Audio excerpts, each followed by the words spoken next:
Gareth, how are we, sir? I'm good, thank you. A couple of days back in the UK after my winter break, and then back out to the Eastern Mediterranean for a little family visit. But still working through it all. And back to the UK in a couple of days. Back to talkSPORT, prepping for America next week, where obviously there is so much going on both sides of the pond. Yeah, it's almost as though you came to the UK, got out at Heathrow, saw it was 2 degrees, and went Yeah, back on the plane. That's correct. what it feels like to me. Yeah. I let my oil burn, or let my fireplace. Decided it was too cold. Ran out of wood. Booked a flight out of the UK to the Eastern Mediterranean. I'm 50 miles from Syria here, so yeah. But it's going to be Miami for me next week. I'm doing BKB 50, 4 world title fights, while there are 4 amazing boxing events around the world as well. But I'm going to commit to doing my post-fight interviews with the 4 world title fights at BKB 50, which is a huge anniversary event for them in Miami. Where have you been since I saw you last, and what are you up to in the next week? I've been in the freezing cold in London, where it's gone from like -2 to 2, and I think that's the peak of it, to be honest with you. I think looking outside my window now, and I think we might have scraped 5 degrees, but that's about it. As you say, I'm getting prepared for some big boxing. It's a shame that Moses Itama and that fight card has been pulled. The Magnificent Seven moved to March at 28th, I believe, the end of March. So I'm now getting prepped for my big one at the end of the month, which is Josh Kelly versus Bakram for the IBF Super Welterweight title. But like you say, there are so many big fights. You mentioned bare knuckle in Miami. We've got Teofimo Lopez Shakur in New York. So boxing is bubbling nicely in January, and there's lots of news for us to get into. So let's do it. Jaya Pattaya signed to Zuffa Boxing, their first major star. We know they've got F.A. Jagbird, Charles Martin, and others. But in terms of superstar, in terms of a potential pound for pounder, this is the first big signing that Zuffa Boxing have made. What did you make of it? Well, he's in the top 15 pound for pound in my view. When I look at my pound for pound list, Jaya Pattaya in terms of skill set, elite level ability, killer instinct, absolute lunacy at times that delights us. He's a man on a mission. Obviously, people are talking about the inconsistencies, perhaps, and the anomalies of the fact that he wants road to the undisputed in terms of the cruiserweight crown. But frankly, it doesn't matter. He's already the number one in the division in all our eyes. He's already the Ring Magazine champion. Turki Al-Sheikh, who owns those belts now, if you like, can bestow that upon him. We all believe he's the number one in the division. Doesn't matter if he doesn't face David Benavidez and Zurdo Ramirez, or the winner of that. They're both blown up super middleweights, too light heavy to cruiser. Chris Billen Smith might give him a bit of a challenge. But I think he's easily the best in the world. And he reminds me of David Haye years back, he was a big cruiserweight who was always going to step up with his power to heavyweight. So they can do 2 or 3 fights with him, and they can just step him up to heavyweight and say, we want to challenge all you guys. It's a brilliant signing. It marks a line in the sand, a flag in the moon, if you like, a flag for Zuffa Boxing on the week that they launch. He's a brilliant signing. Obviously, he's still part managed, I believe, by Spencer Brown. Mick Francis I caught up with as well, who says they are going to turn him into a superstar, and he's got all the potential, Eddie. Yeah. And completely agree with all those things, by the way. I think he's been fantastic since he emerged to the eyes of the casual boxing fans a couple of years ago, that Jordan Thompson win. And ever since then, he's been devastating, frightening. He's got a menacing look around him where his eyes almost look sunken. He's a scary individual. And I do think he can have a run in the heavyweight division. My only concern is that Dana White, at least for the last 6 or 7 months, has been, we're not working with other promoters, we're not working with other sanctioning bodies. And look, you're right, he's the number one in the world. So he might not care about being undisputed. But who's he going to fight if they're not going to work with other promoters? Because I look at the other top dogs in the cruiserweight division and in the heavyweight division, and they are with other promoters. They are signed by other promoters. So is that now an opening, almost we are going to work with you guys? Because I don't understand who Jai is going to fight, because they don't have any other cruiserweights at Zuffa Boxing as yet. They'll work with others when it suits them. Listen, yesterday I was lying to you. Today I'm telling you the truth. The famous old saying from promoters. Dana White's one of the greatest promoters of all time, as is Eddie Hearn, by the way. And if we get into their spat, I'm fascinated by that. For me, the IBF would love to keep working with him because he's their champion. He'll relinquish the belt in a moment's notice. They can match him with whoever they want to. These three things I always say to you, and I've said it many times: timing, money, and ego. And the biggest controller in boxing is money. And if the money's right, the people will come over and face him. If they want to make certain matchups, they will find the matchups for him by producing the money. Think about how deep the pockets of Dana White, Paramount, and Turkey Al Sheikh are combined. We are talking in the hundreds of billions potentially. You look at TKO Holdings, the umbrella corp of Zuffa Boxing, worth estimated 40 billion. Paramount, again, same, big company, giant media company. The elision of two giant media companies there. I think they generate 40 billion as well. Turkey Al Sheikh, I don't know how much that man is worth, but it's an awful amount of money, and the backing of Saudi Arabia. So they've got the power of timing, money, and ego whenever they want it. So that's no object. It's how they create their matrix, how they resolve their algorithm, how quickly they do it, how much they want to invest where and when. They'll find the right opponents. They'll find the right exciting opponents for him, guys that come and throw their hands. You look at that card on Friday this week, 8 fights, I think 16 fighters. There's like 9 losses between the lot of them, 8 or 9 losses, all really good matchups. Callum Walsh, Carlos Ocampo. That's the way they're going to go with their smaller cards, and they'll bring in the big names. They're talking about Andy Ruiz at the moment, Virgil Ortiz and his dispute with Oscar De La Hoya. Let's see how that unfolds. So it's a fascinating beginning to the year, one of the most fascinating I can ever remember. Yeah, I find it, you're right, I think fascinating is the correct word. It's interesting. I feel like there's developments every single week with new promoters and obviously this one. And you're right, by the way, you are talking about the deepest pockets there has ever been in the sport. Again, Nick Khan, Dana White, that experience, Turkey, it isn't good. It won't fail because the money is so big. I just wonder if they've decided to go in a different direction. Callum Walsh versus Carlos Ocampo, for me, was almost a case of we're going to go with prospects and almost do what the UFC's done, then turn them into stars.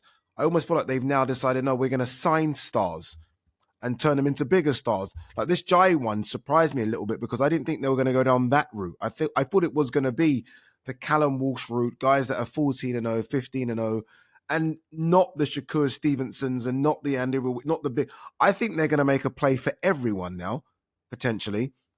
And if they can get them, then they're going to do it. I just wonder if that surprises you, that they've not stuck to the prospect route as opposed to the tried and proven route. No, I've said it all along. So if you go back, and I thought they'd seed from the bottom, and they'd seed wide and deep. But I also thought they'd bring in big names when they became available. They'll buy some people out of contracts. They'll wait for some people to be out of contract. They will look at the landscape. Look at how ring events are underwriting Ryan Garcia and Mario Barrios, underwriting Shakur Stevenson and Teo Lopez.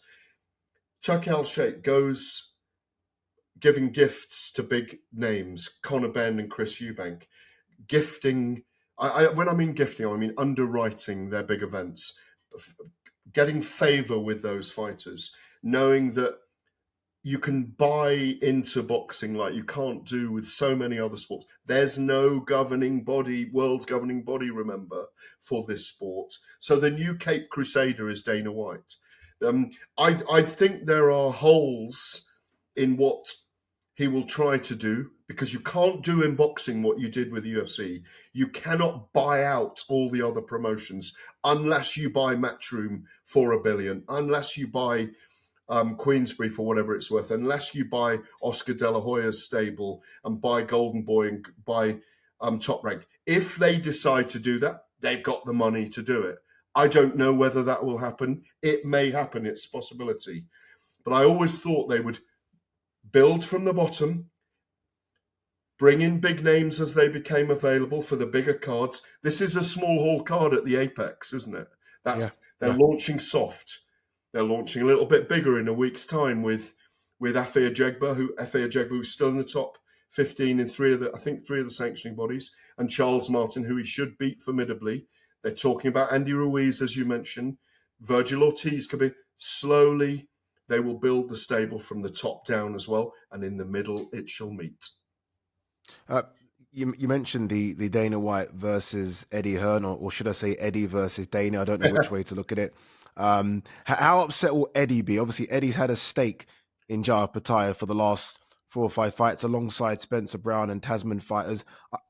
I actually think Eddie's done quite a good job with Jai. He's almost made us know who he is, in a sense. Eddie's very good at that. Get in the ring after the mic and sell him to the world, if you like. How upset will he be to be losing Jai to Dana White? And that's kind of effectively what's happened here. Well, it's definitely a body blow. I wonder whether behind the scenes that was the reason for Eddie Hearn spiking at Dana White in the last few weeks. Who knows? I mean, I think Spencer Brown's done a great job, by the way. I must mention, with Jaya Pattaya as well, recognising that talent early on. Mick Francis, I've spoken to in the last couple of days as well, and he says their intention is to turn Jai into a superstar of the new platform, Zuffa Boxing, and they will. And I think it'll be heavyweight fights within three fights, in my view. They'll move him up. They'll start to tease Moses. They'll start to tease Alexander Usyk. Come on, here's another southpaw for you guys to fight. Imagine Jai against Wardley, Dubois, Joshua, Usyk, Moses. Are you telling me you were not salivating at the thought of those 5 fights? You know, ridiculous matchups. They're brilliant matchups, and if they offer enough money to those promoters of those fighters and get them over to America to fight, we could all be sailing. I think anything is possible. Don't listen to the lies yesterday and listen to the truth today. Listen to your own mind. Don't listen to what people are telling you. Listen to what you know about the sport. That's the key in this sport. Know how things work. Think like a promoter. This is going to be a great period in boxing. Is there, final one on this, but is there not an overlap? Because obviously Turkey's involved. Riyadh season is Turkey's baby, if you like. Turkey's involved with Riyadh season. Turkey's most certainly involved with Zuffa Boxing and TKO. Is there not an overlap where Jai now can still fight on Riyadh season events, although he's signed to Zuffa? I think that's up for discussion again. It's a very good point. If Dana White sees fit, if Zuffa Boxing sees fit, then that's fine. There may be a crossover there. One of the things we haven't highlighted, which I think is fascinating, is that they haven't managed to put their adjunct to the Muhammad Ali Act through Congress. They haven't got there yet. So they haven't got a Zuffa belt yet. It's not legal yet, technically, I would say. Whether they do it or not, I don't know. But technically, I reckon it's illegal at the moment to have promoter and manager of those fighters within that organization if they're doing it in that way, and bestow a belt on someone. But as I say, they might just give him the Ring Magazine belt for now and let him run with that. Honestly, Addy, I think as insiders in the sport, and certainly as an insider myself with skin in the game, I think in terms of observation, in terms of having these discussions about it, I just think it's intriguing, fascinating.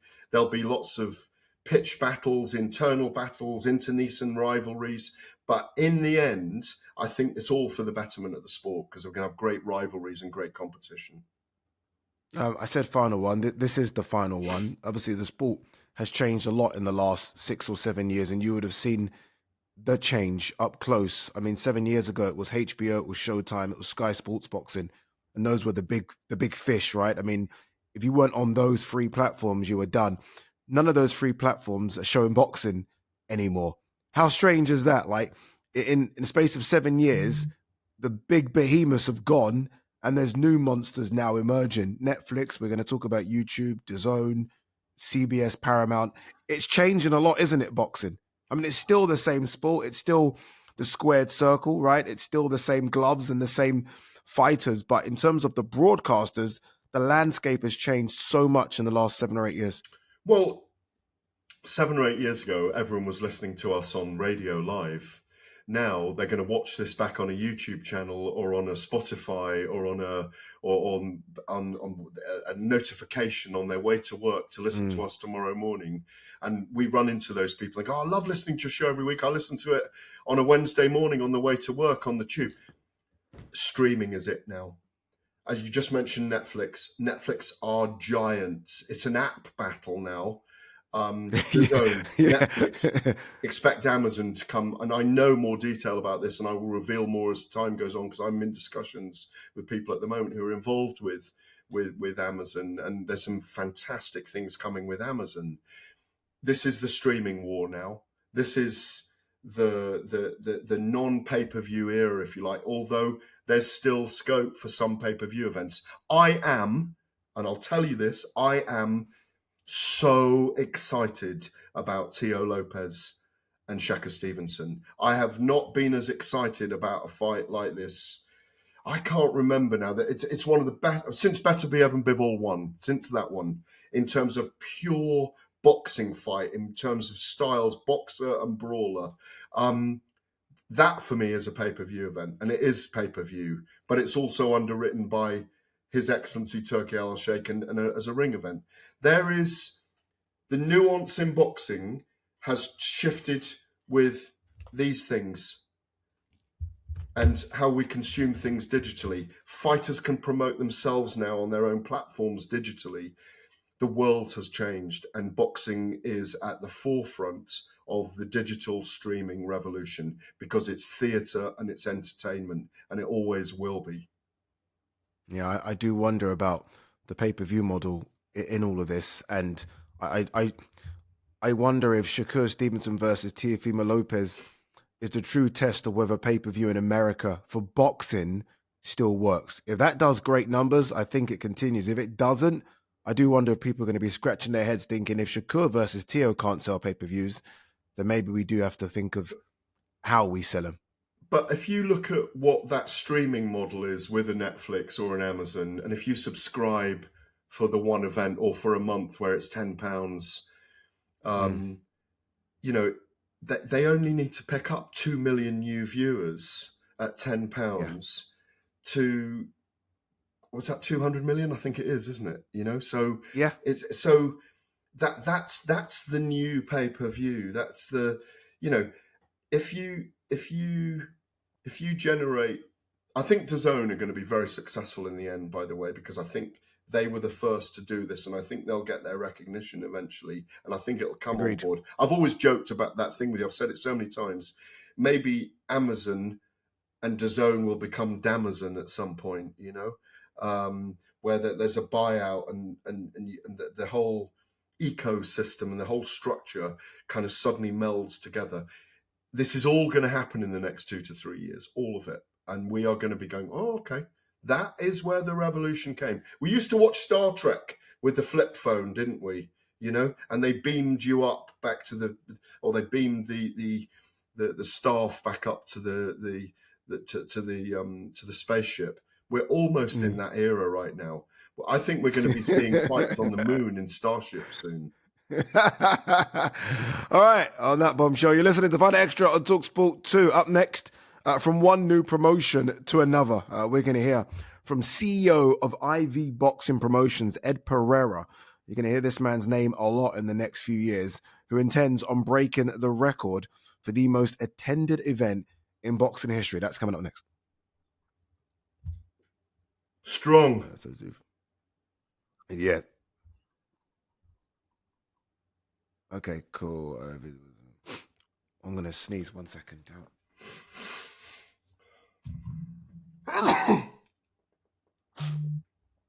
Oh, okay.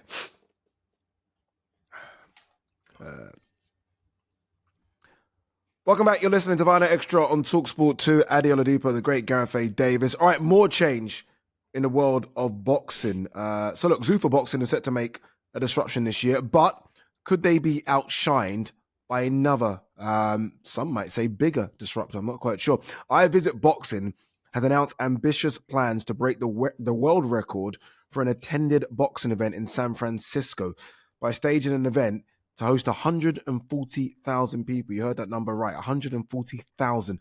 The event will also be streamed live on YouTube. Let's hear from IVB CEO Ed Pereira, who spoke with Gareth over the weekend about how he intends to fund such an ambitious project.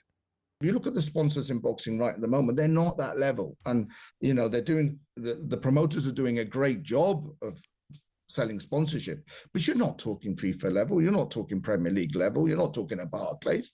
And the reason is because the Barclays, the FIFAs of this world, the Visas of this world, they want to see eyeballs and they want to see structure. And what we're bringing to them, what we're bringing to the sponsors is exactly that. What we're bringing to the mayors, the cities of the US and the UK is an opportunity to engage with that audience, to get eyeballs and to give something back to the people. And when you do that, then the corporates come behind that as well. So you're essentially looking at three key pillars of revenue. You're looking at the YouTube revenue, you're looking at for whatever revenue that is, and it's a mix of different revenues, whether it's pay-per-view, whether it's advertising, whether it's money that they're giving as part of the partnership.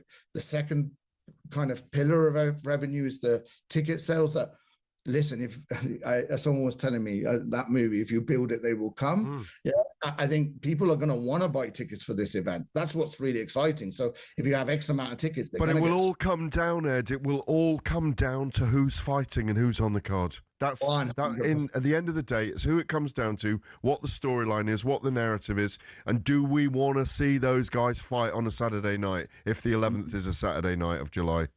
You smashed it. You're absolutely right. And that is the biggest challenge we've got. So when are you going to announce that then? How long have you got to announce that? Well, we've got another, on the 12th of February, we're going to announce another event before that one. So we're not going straight into that one. We're going to announce another one, and you guys are going to see the level of the cards that we're working with. So 12th of February, we're really excited. Now that we've got everything, all the pieces together, now it's about the big challenge, getting the biggest cards together for the biggest events. Interesting man is Ed Pereira, Gareth. There would have been loads of people who, up until around a week ago, had never heard of him. Never even knew what he sounded like. You almost expect to hear, when you look at him, you almost expect an American voice to emerge. He's got this kind of American look about him, hasn't he? But big plans, big ideas. In terms of, before we get into how he's going to fund this and the sponsors, he mentioned there the likes of McDonald's and Barclays possibly wanting to jump on board. Are they the real deal, this IVB boxing? We've seen a few people enter the space and vanish very quickly. I'm thinking of Triller, who came in, and Roy Jones versus Mike Tyson did big numbers, and then we barely hear of them now. IVB boxing, are they here to stay and be another disruptor? Well, I don't even think they're a disruptor. I think I would describe them as an addition. I mean, I got two hits with Ed. I spoke to him on my own in a YouTube interview on Friday, and then spoke to him again on talkSPORT Fight Night on Saturday night. And I think he's got a very impressive CV for a start. Just to put a bit of background on him, obviously he's I don't know his origins, but Pereira, I mean, I've seen him around boxing a long time. He's very much a Welshman as well, by the way. Aberystwyth University, and growing up in Wales, but a Welshman involved very much in American business. More about his background I can add is that Turkey Al Sheikh needed 41 licenses to get that event in Times Square. A lot of people pilloried that event, that it didn't work, but he got all the licenses that were required to close down those streets and have permission to build a ring and do all those things. 41 licenses that he acquired. He's from a background of putting on major events. And I think within that, I think he's very convincing. Putting on a major event on the 11th of July in San Francisco during the World Cup in America, I think is a good, the Football World Cup is a very good move. I think the quarterfinals or semi-finals will have been played at that point. I think quarterfinal on the same day. There's a quarterfinal on the same day. Okay. Yeah. So he's obviously thinking of that as well. He's got the support of the San Francisco mayor and the government and the local authority within San Francisco. I spent a lot of time in that city 3 or 4 years ago. It's a city ripe for exploiting boxing and big events. I think he's got the pedigree to do it all. As I said to him in the interview, Addy, and this is what I need to push back to you, surely the biggest test is who he's got on that giant card to get more than 135,000 people there. That's the key, surely. That's why we go to an event. Yeah, no, 100%. And I'm happy you pushed back on it. And I was waiting for you to push back on it. And I was like, Gareth, don't let me down. And you didn't. You was like, okay, that's all good, Ed. I mean, every broadcaster, promoter wants McDonald's and Barclays because it's big names, right? Big money, big checks. They only come in if you have the names. You can go and knock on the door of these sponsors, these big corporate sponsors, and say, yeah, we're going to do it. And they're like, okay, who's fighting? And unless it's a big name, you're not going to get that. No, Ed Pereira knows this business in terms of sponsorship and corporate sponsors way more than I do. But even from my small knowledge, I understand that if you don't have AJ, Fury, and the other big names involved, it's going to be very, very difficult to get these sponsors. A lot of us thought this was going to be Usyk versus what I thought the announcement when they did the press conference was going to be the announcement of Usyk versus Wilder. And I was like, all over it. I was like, this is going to be so exciting. And that's a big fight in America. That's Alexander Usyk versus the biggest heavyweight name in America for the past 2 decades. We didn't get that announcement. Does that mean there's a stumbling block? Are they struggling to get Usyk over the line? Could someone else have played a part in maybe pulling Usyk back? I don't know, but we need to see the big names. All these announcements are good and they're exciting, but without names attached to it, it kind of doesn't work for me yet. Yeah, in my first conversation with him on Friday, I pushed out there Alexander Usyk and Deontay Wilder, and he said, ideally, that's who we want. And he was alluding to the fact that they were in talks to get that. You just mentioned Anthony Joshua and Tyson Fury, and forgive me for saying it, and a lot of British boxing fans won't like it, but that's the kind of event that could get 150,000 people to... Yeah. If it was them, if they got them, and they got, I think they'd need around 150 million backing as well for the purses for the two men, 75 million each, maybe even a little more. They could potentially get those there. I mean, Tyson Fury, in his profligate Instagram posts in the last week or two, where he's like a new puppy in boxing suddenly. He's been talking about 200 million. Obviously, he's pushing it out there. He wants mega paydays. But it looks like he's back for a few fights. That kind of event, Jake Paul against KSI might do those kind of numbers live. I'm putting that out there as well, as because I think those kind of names and figures. I'm trying to think of 2 other big American names that would generate that kind of audience live. And I don't know. There aren't that many.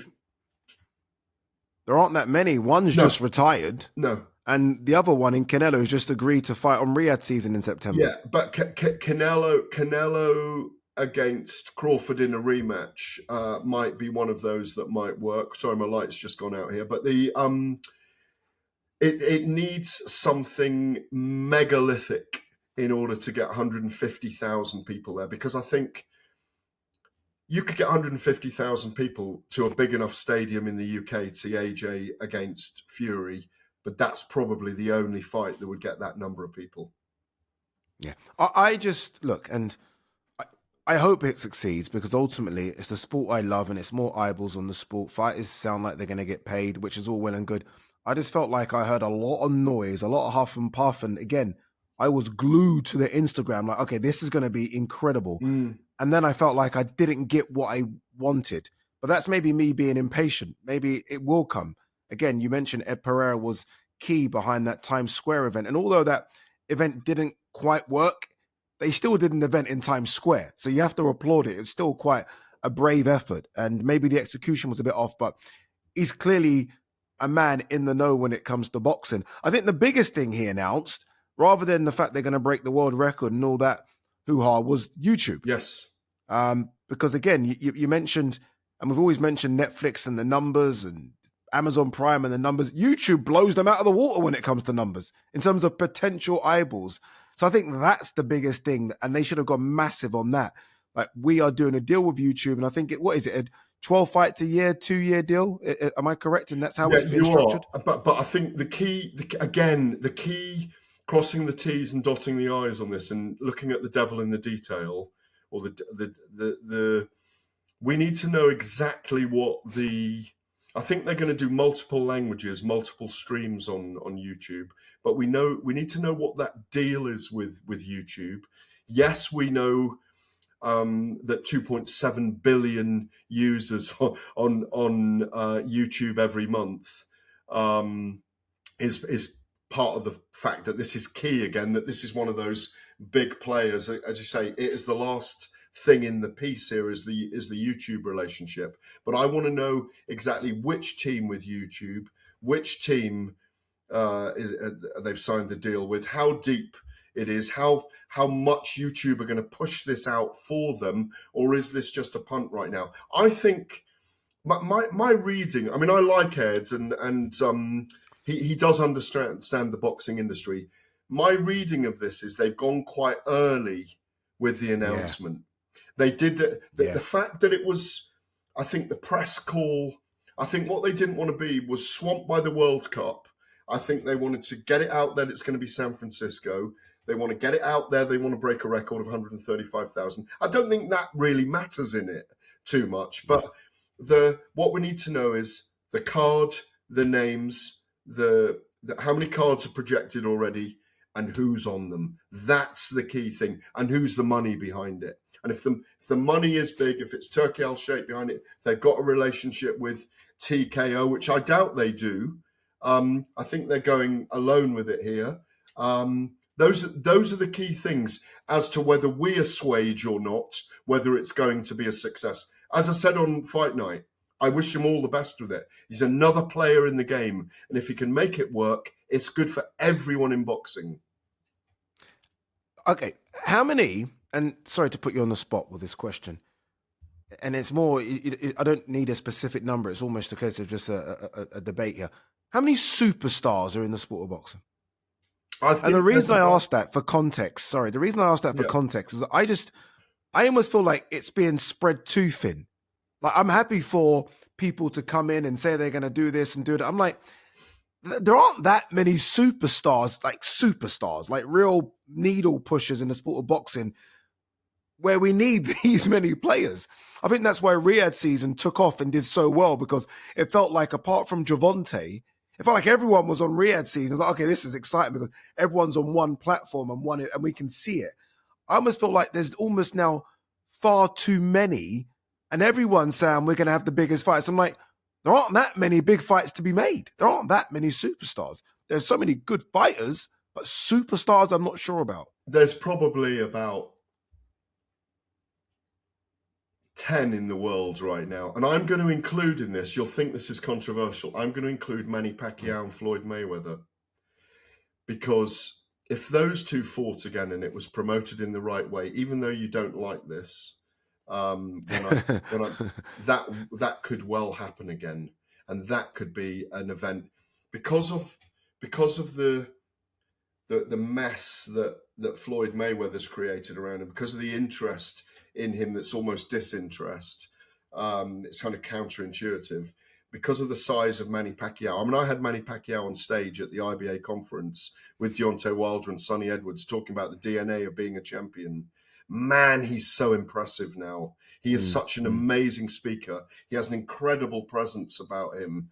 I think I put those two in there. I think Conor McGregor's still a massive name in the combat sports world. Jake Paul and KSI are massive names in the combat sports world. And then that's quite scary that the first five you mentioned, and I know you're going to mention others, but are not, live boxers, if you like. Yeah, but then I'm going to go into Tyson Fury. Anthony Joshua was a mega hit in the United States. Tyson Fury, Anthony Joshua, Alexander Usyk, Jai Opetaia has massive potential. Ryan Garcia, Canelo Alvarez, Terence Crawford, Shaka Stevenson, Devin Haney. Who am I missing here, Addy?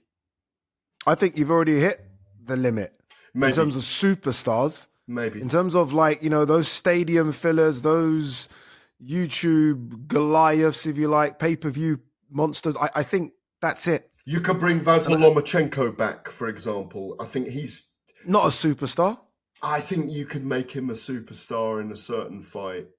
My reasoning, as I said, Gareth, for that was, again, everyone's saying they're going to do these events and we're going to do this and do that. And maybe this is why I was very on board with TKO, because I thought it was building, as the old UFC model, people that we didn't know who then became stars. I feel like everyone's searching and scratching for these stars. And I'm like, the sport has a few, doesn't have that many. This isn't Premier League football. He mentioned Premier League football, Pereira, in that opening sort of speech that we played. And they're like, well, yeah, because we've got hundreds of stars. Hundreds. You know what I mean? World football has hundreds. NFL, hundreds.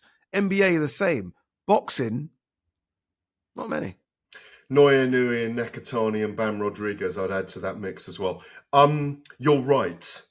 But again, if you create the right matchup, if you create the right noise, I just watched the face-off for DAZN that your colleague, I forget his name. What, Mannix? Was Mannix, it Chris Mannix? Sorry, Mannix. I've only known him 30 years. Chris Mannix did with Shakur and Teo, and it was only 11 minutes long, but I thought, I cannot wait for this fight. I cannot wait for this fight, because if you create the right matchups, you make stars of people. That's why if you bring Terence Crawford back and you put him against the right person, if you put him in against David Benavidez, for example, or you put Crawford in against a better Biev, and it's like, wow, this seems like a completely unreal matchup, or someone that's going to slag him off and sledge him and smack talk him, and he does Terence. You make a mega event. Terence is leaving the sport right now, just as he's becoming huge, in my view. So look, the point you make is very well made, and you're saying, is there actually a ceiling for boxing that we're not acknowledging? But maybe there isn't a ceiling. Only 1.7 million people watched the African Cup of Nations final in the UK. Yeah. It should have been 30, 40 million watching it. It should, or at least 10 million. It wasn't pushed out there enough, in my view. That has potential to grow. Boxing has the same potential to grow the whole time. It's all about the matchup and catching people's eye. I can't believe, and I look, maybe they've not done it because it won't work, but I think the easiest the reason 90% of humans love the sport of boxing is because of the big boys, the heavyweight division. Everyone grew up loving whatever heavyweight they grew. I can't believe there hasn't been a series or a show finding the next best heavyweight. Literally, like open casting in the most random outback. South Dakota, we're looking for 10 heavyweight. Literally, just an open show created around finding a heavyweight.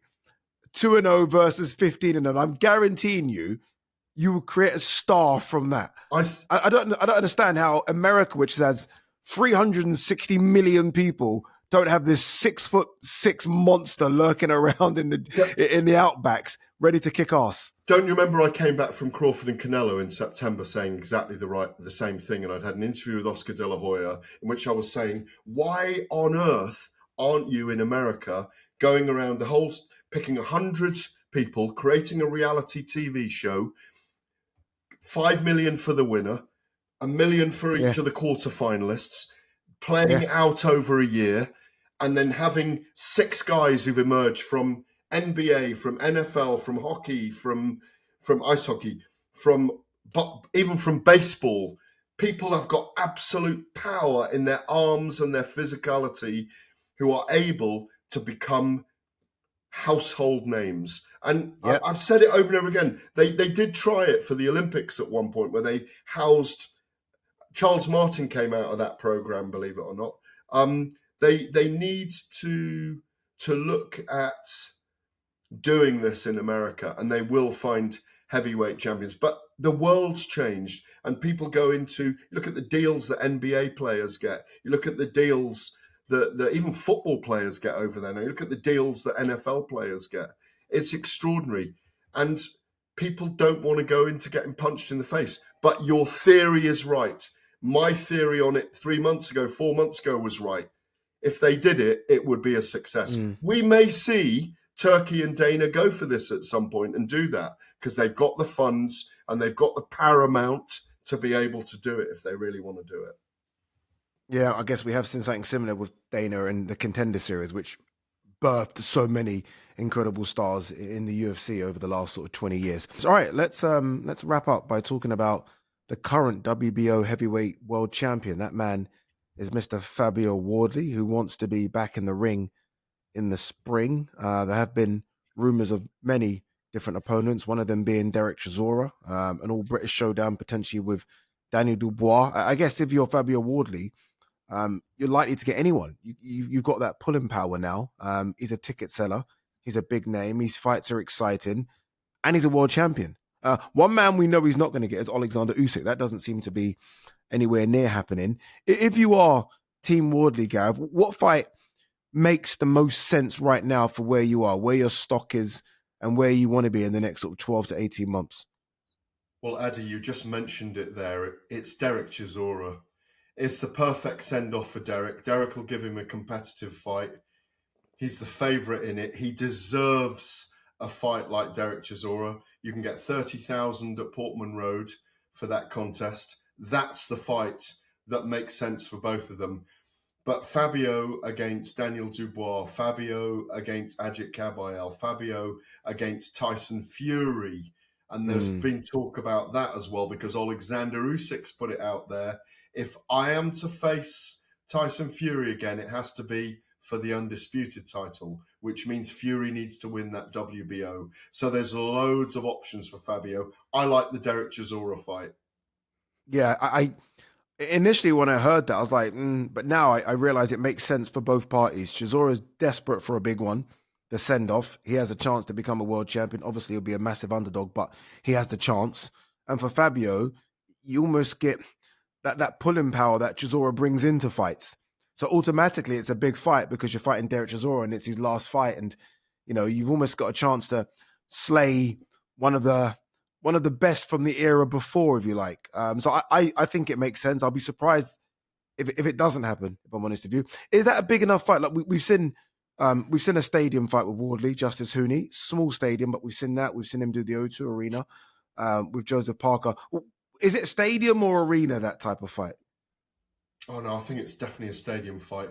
Definitely Portman Road. Maybe you could go a little bit bigger if you sold it with the right card and you said that the winner is going to face Tyson Fury. If you stage Tyson Fury's fight, there's five. I'm understanding there's about 5 people in the mix for Fury's comeback, talking about in the spring. If you do the same in the spring with Fabio Wardley and Derek Chisora a week apart and say that the winner of that, the WBO crown, Fury's going to fight the winner and it could be Fabio Wardley in the summer, I think it makes it even bigger. As long as you promote it in the right way, I really do think it works. He's ruled out Moses Itauma. They're both in the same camp with the Ben Davison Performance Center. I really like it. I think it's got legs.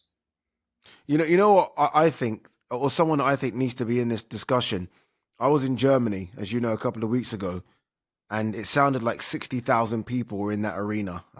It was, I think, 13 or 14,000. Kabayel's screaming for a world title shot. It looks like he's not going to get Alexander Usyk anytime soon. Why not Kabayel versus Wardley? Why not give Kabayel his opportunity for a world title shot? Why not him? Basically, these guys are number 2 and number 3 in whichever order right now, right? Why not let these two duke it out? You mentioned about the heavyweight era under Turki Al-Sheikh over the last 2 years, and I believe they should have taken all these heavyweights to America, and I think aligned with what's going on over there and built it over there as well as created that American series. It would have been the perfect spearhead to make boxing healthy with heavyweight boxing at the top. It's a very good call. Ajit Kabayel against Fabio Wardley is a brilliant fight. I've had the misfortune of picking against Fabio in, I think, the last 3 fights, thinking he's going to be outboxed. I thought he'd beat Justice Hooney, to be fair, but the Kabayel Wardley fight, just as the Wardley Dubois fight, the Kabayel Dubois fight, they're talking about Daniel Dubois to do the round in the heavyweight division right now. They're talking about Daniel Dubois, or at least Frank Warren is, and potentially Zhilei Zhang as a great fight. There are so many good fights in the heavyweight division right now that they must capitalize in 2020, 26 and 2027.